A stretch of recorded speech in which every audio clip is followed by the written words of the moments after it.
I got called in to meet with Andrew and Sacha, which was terrifying, because I went into the room and there were 3 guys sitting there, all of which, they were built like Greek gods, you know, good-looking people, and you thought, "Oh, what's the point?" Anyway, I went in there. I forgot my lines 8 times, I think, sweating profusely. But then it started to go really well. And at the end of it, I thought the chemistry certainly was there with Sacha, and it was one of those auditions that was painless and effortless and easy.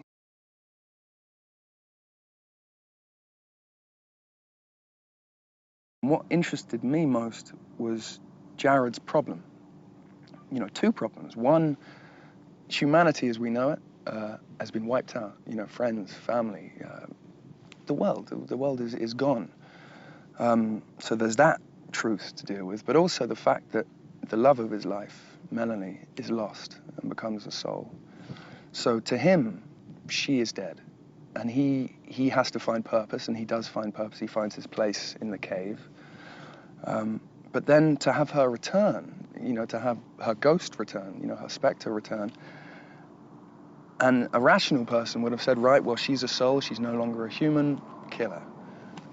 And Jared is torn between that logic and the fact that, despite the fact she's a soul, it's still the form of the girl he loves most standing in front of him.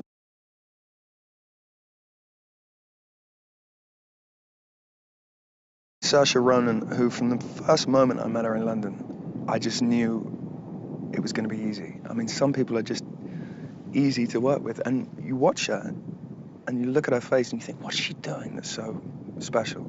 And you can't define it, but there's something about her. It's just all there, everything. It's always spot on, perfectly informed. So working with Saoirse is a joy. Jake, you know, he's a great guy and a lovely actor, and it's nice having someone on set who's in a similar place and position to you. William Hurt, you know, he's a master.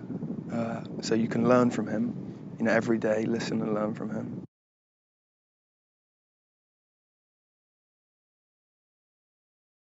Stephenie Meyer and Twilight, you know, it's a phenomenon unlike anything else. I suppose there's the Hunger Games now, but these huge franchise movies,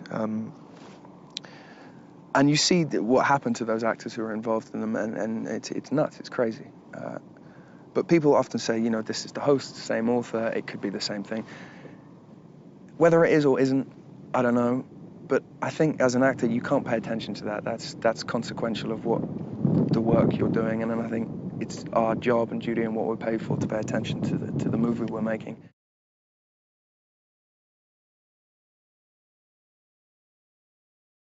If there's anyone who can write it convincingly and movingly and touchingly, it's Stephenie. She's in touch with something that a lot of other people can't quite get right, and she gets it right fairly consistently, hence the incredible success of every bit of work she's done.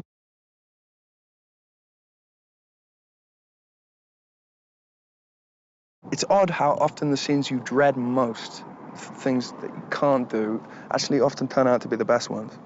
I had a scene where I was dancing with Saoirse, and we had Chandler playing Jamie in the scene as well, and we had to prepare this kind of swing dance thing which culminated in me flipping her, and then it started raining and it was very romantic and that kind of thing. And we'd only had about 1 half-an-hour long lesson, and then all of a sudden someone put a jukebox down and turned this you know, 50s song on. And there was about, you know, 40 people watching us dancing under a tree, and you thought, this is a recipe for disaster and embarrassment on a huge scale. But it turned out to be really good. And it was just, you know, it's just like playing around. It was nice, fun day.